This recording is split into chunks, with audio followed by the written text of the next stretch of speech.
Well, funny, I got dubbed the Queen of QVC, which, as you said, I've been on there for 17 years selling my products. And I have my own show there called Clever and Unique Creations by Lori Grenier. Really, I'm just an everyday person who is an inventor, an entrepreneur, and came up with one product idea, and I grew it, as you said, to over 500 products now. I also have 120 patents, and my products range from everything from great organizers around the home to a variety like kitchen gadgets, travel bags, and I've had some of the most popular jewelry and cosmetic organizers in the world, I've been told. But, I never really set out to be an entrepreneur, nor did I ever take a business class. I just was always thinking of ideas. So when I thought of my first one, I did it. And then, of course, today I love being a shark on Shark Tank and helping entrepreneurs make their dreams come true, which is an extension of what I was already doing before. In addition to creating my own products, I was always helping people. So being on Shark Tank, it's like I'm a natural-born shark. Well, ideas and helping people is really a great definition of an entrepreneur anyway. So whether you intended to or not, you in fact are. And so you talked about starting with one product idea. You literally started from scratch and created this product and then worked to get it out there. So tell us that story. What was the most exciting part and the hardest part to starting this new venture? Wow, well, the most exciting part is that when you're an inventor and you create a product, there's nothing more thrilling than making it happen and getting it out there and seeing it either on the shelf, or for me, I got to see it in retail, and I also got to see it sold on QVC by myself, and hearing the feedback from people, because it's great to be able to create something, but then to also hear what people think about it is fantastic. But for me, I would often come up with ideas for things and then not execute them or not finish executing them. So when I came up with the idea for my first product, which was an earring organizer, I said, this time I'm going to do it. And I did. I set out to make it, manufacture it, and market it. The most challenging part was that I truly had to teach myself everything. I had no experience, I had no training in how to create a product or how to bring it to market. I didn't know anybody in high places. I didn't have any connections in an arena in which I needed to. So I had to just figure it all out by myself. And that is not an easy thing when you have zero experience. So I had to learn all of this by myself and figure it all out on my own and make it happen. So you can imagine that was the hardest part. Once you've figured that out, it's easy to go to the next product because you have that experience. No doubt, no doubt. And, it's really the experience most of us had, and some of the ones that we're trying to prevent for others, have the excitement of having an idea and seeing it materialize into something that succeeds in the world that people value.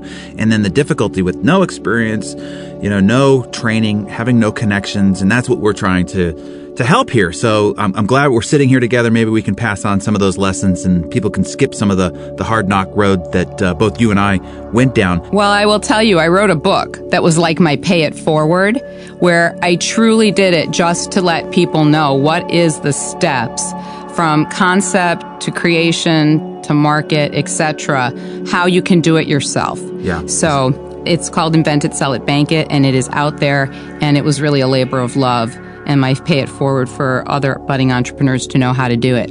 I feel you. We're allies in that mission. Now, so Lori, I have a curious question for you. Since the beginning, you've now created more than 450 products, as we've talked about, which is mind-boggling. Explain why you keep developing new things instead of doing what others preach to do, which is to focus on one product or one product line. Well, it's funny. When you are selling on a TV shopping channel, you're driven to keep creating more. So I didn't set out to make more than one product, but I started in JCPenney nationwide, and I started in TV shopping. The lifeblood is continuing to create products. You can't just create one. Once you create one that's successful, the buyers in the different retail mediums push you to keep creating more. And one of the things that I really wanted to have was my own show on QVC. So when I first started, I didn't have that. And I was told that I needed to have 8 to 10 successful products in which to fill an hour show. So that was my first goal. So I just kept creating more and more. And then when I got the 8 to 10 successful, I got my own show. And then, of course, that show has to have new blood in it all the time. You can't just create a few products and stay with those year after year. So for every hour show, I had to have 1 to 2 new products. And that's really what kept driving me. But then I also loved it. It's not like it was a horrible thing. I enjoyed it. I loved doing it. So I had a passion for it. And I just kept thinking. And before I knew it, I looked back and was like, wow, there's 500 products. Yeah, amazing, really. So that's the answer to functionally why you keep inventing new products and bringing them to market. But I'm interested also in the motive underneath it. So give us some insight to how you keep it up. I mean, what do you do personally to stay positive and keep that forward momentum of constant and never-ending building? You know, I think I have the personality of the consummate entrepreneur. I'm invigorated by it. I love it. I like the challenge. I like creating new things. For me, it's not work, it's fun. So the entire process of taking an idea and bringing it to life is what charges me. I like getting up and doing it. I think if you look forward to what you do every single day, even if there are challenges, they're just temporary obstacles. But I have a very can-do attitude about business and what I'm doing, so I always think you can make anything happen. The attitude is key.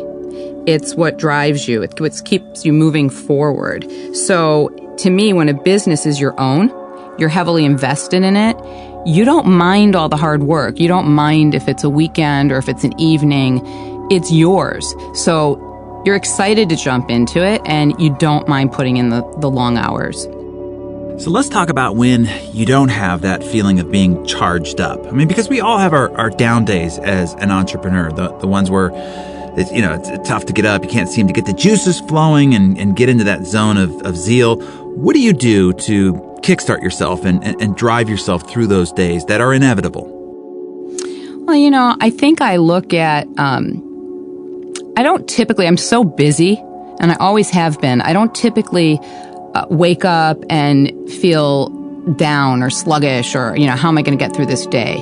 I think that you just have all these tasks at hand. You have to keep your business going forward. And if you know your end goal and you know that you have to do all these things, I really do feel that you wake up excited about it.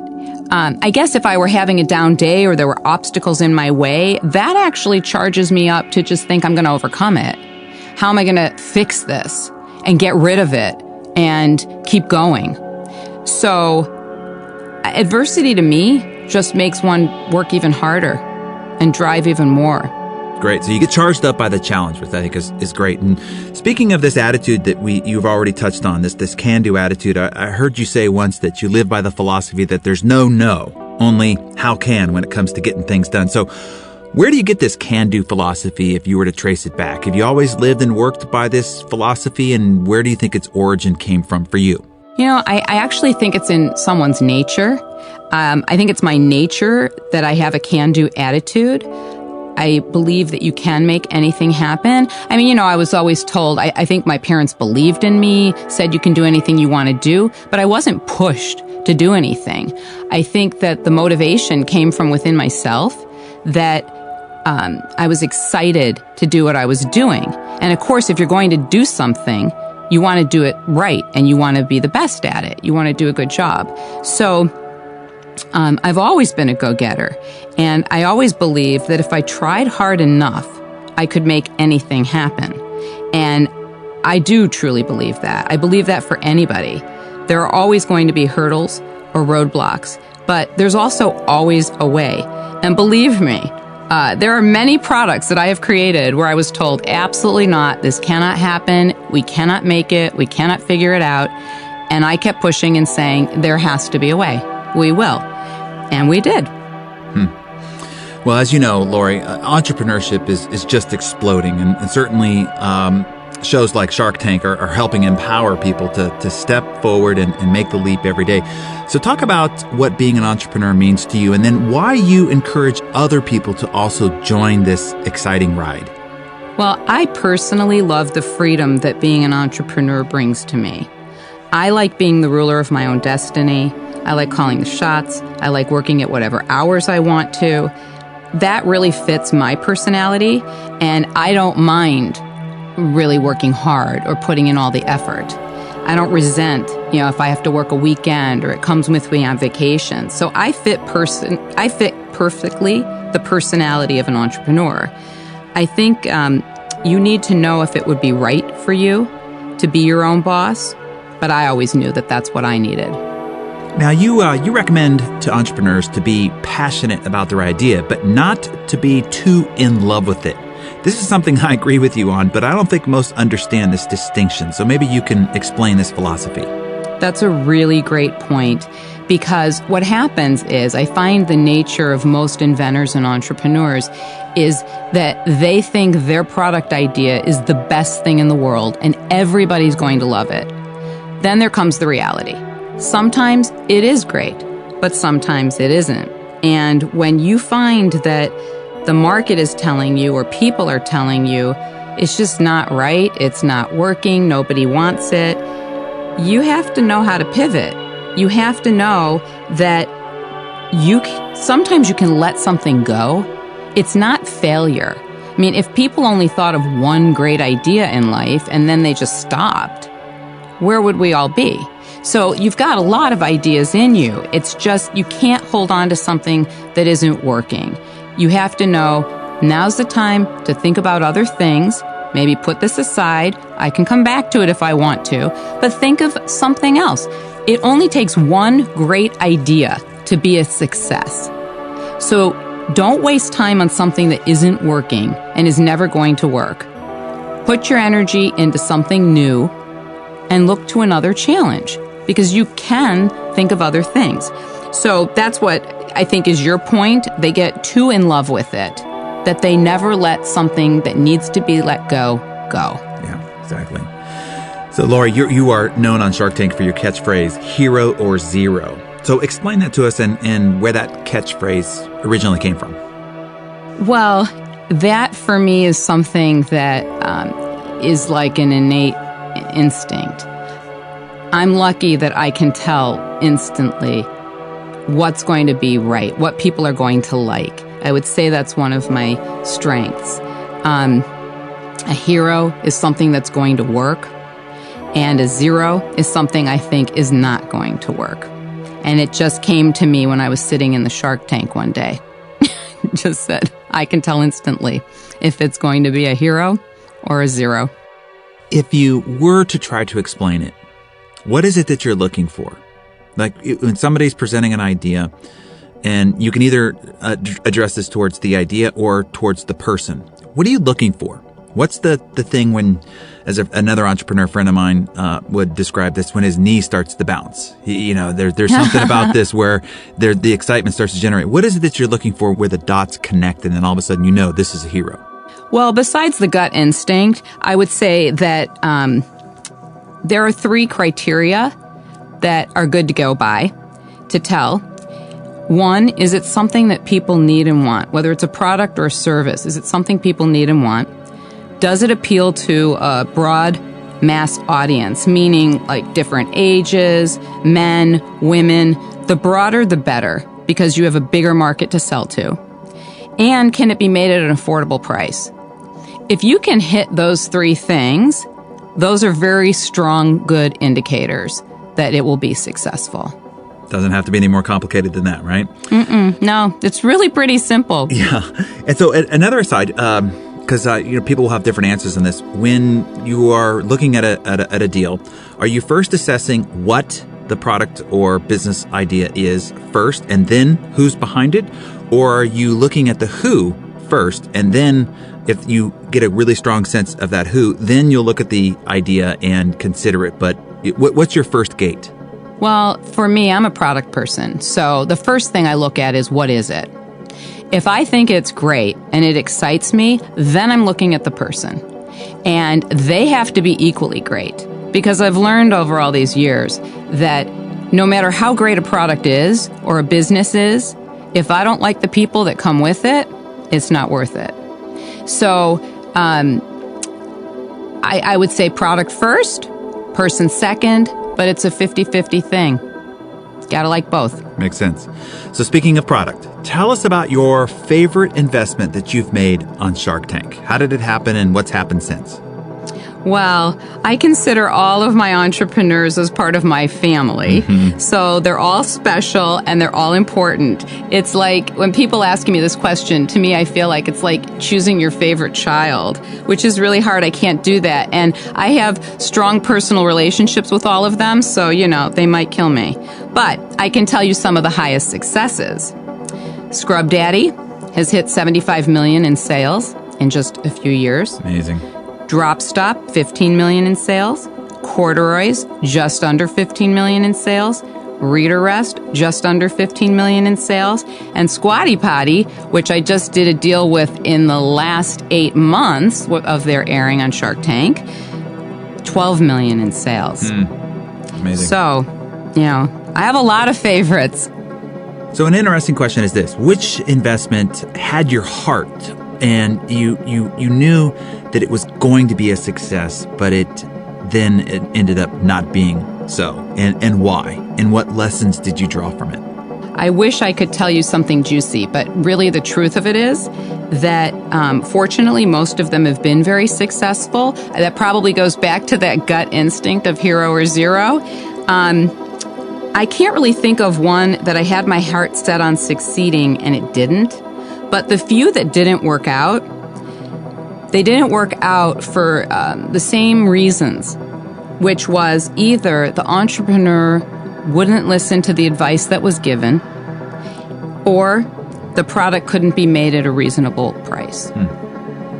Okay, well, those are interesting lessons to draw then, without having to go through the pain of failure and lost finances. So great, thanks for passing that along. So what's the greatest personal epiphany or aha that you've had about business, entrepreneurship, or entrepreneurs as you've gone through this experience on Shark Tank? Well, I think it's always fascinating to me to look at the nature of an entrepreneur. It's like I find it funny that entrepreneurs tend to have very similar personality traits. They're driven, they're passionate, but they all think that their idea is the best thing in the world. Yeah. And that everybody's going to buy it, which can be a positive and sometimes a negative, which we talked about earlier. Depending on what the market is telling them, it's also fascinating to me to see what works and what doesn't. I find that very interesting. And so that extension goes into not only the products that I launch, but the deals I do on Shark Tank and the people that come into the Shark Tank, what works there as well. But I think that the really smart entrepreneurs focus on the goals that they have and they do what they need to do and they make changes when they need to make changes. I'm going to ask you this one out of left field, and so if you don't have these numbers top of mind, that is okay. But do you know how many deals you've done on Shark Tank, how many companies you've invested in, and what maybe a total revenue for the whole bunch is, and then based on the number of ones that you've invested in, the number of ones that you would pretty much write off as not going to succeed at this point? Do you have those numbers handy? I think it would be fascinating for people to kind of understand the outcome that on a umbrella basis is made with all these different entrepreneurs that you have invested in. I think I have done over 50 deals on Shark Tank, and I've probably invested in 65% of them. Maybe 10% not made. And then I would say I've done about 150 million in sales with my different investments, my different Shark Tank entrepreneurs. But that number could be higher because it's growing all the time. Wow. I mean, that's amazing, really. So extraordinary. With that fantastic success, I never want people to just look at that and think that, it's, you wake up and that's what your outcome's going to be 2, 3, 4, 5 years later. So I want to ask you this question, kind of off script. through the whole journey that you've been on as an entrepreneur, what has been the most difficult period you've ever gone through, or your greatest failure, or the time when you got knocked down the hardest? Just so that we have perspective of, what the journey will be like. You can have this fantastic success that Lori is inspiring us to go for, but know that there will be the dips and the trials and tribulations along the way. So what was your most difficult or greatest failure?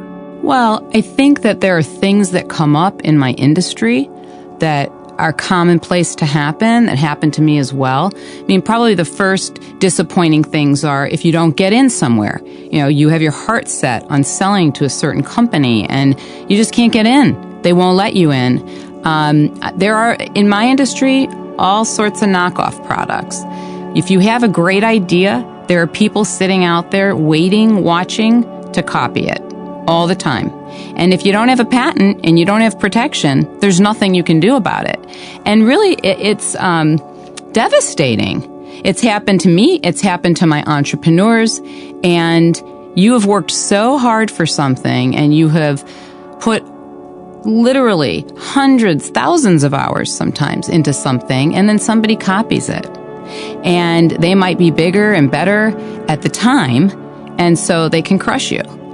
And I always was a fighter. I would always fight back on those things. But for a lot of people, it's not easy to do. And so I think those are probably the two things that I would find difficult, disappointing.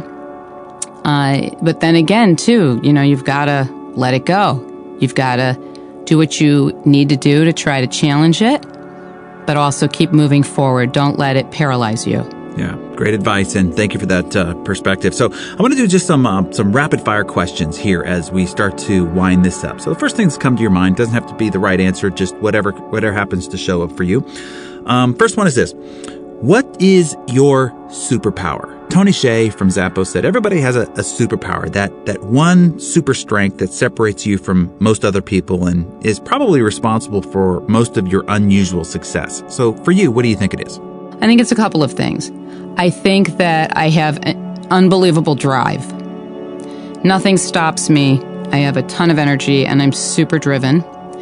I think the other thing is that gut instinct for knowing what's a hero or a zero. So, Lori, if you were to appear on America's Got Talent, what would be your talent? One that we might not be familiar with. What would be the talent you'd put out there? I would say dance and golf, and at the same time. Yeah, that's what I look like when I play golf. But I'm not trying to dance and golf at the same time. Okay, your favorite word? Passion. And then your least favorite? Can't. 3 books that have most influenced your success. I would say The Chain Store Guide for Retail, which probably most people would never read. It would put them to sleep, but it worked for me. That really was it. I really didn't read a lot of books on how to do what I do, but that one was extremely helpful. So then today, right now, what's on your Kindle or next to your bedside table? I have Barbara Walters' bio. It's called Audition, a memoir.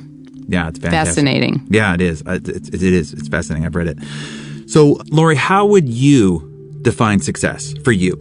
To me, success is when you've achieved the goals that you've set for yourself and you've impacted others in a positive manner and, of course, enjoyed it. And then the last question, as we start to finish this up here, what has you most fired up right now? What's the most exciting thing happening in your life right now? Wow. I try to love everything I do, but I would say Shark Tank is a big, exciting part of my life right now. It's like a new phase, a new chapter. Some of the people that I have met through that experience have brought me to be working on some very big, important breakthrough products, one of which is in the medical field that I'm very excited about, which will have a lasting positive impact on mankind. I can't talk about it yet, but it's coming, and I would say that that is something that I am super excited about because it's going to help a lot of people. Fantastic. Well, Lori Grenier, thank you for swimming in our waters here at Success, and thank you for being an inspirational example to entrepreneurs all over the world through your going out there and trying to do great things in the world. So thank you so much for being with us here.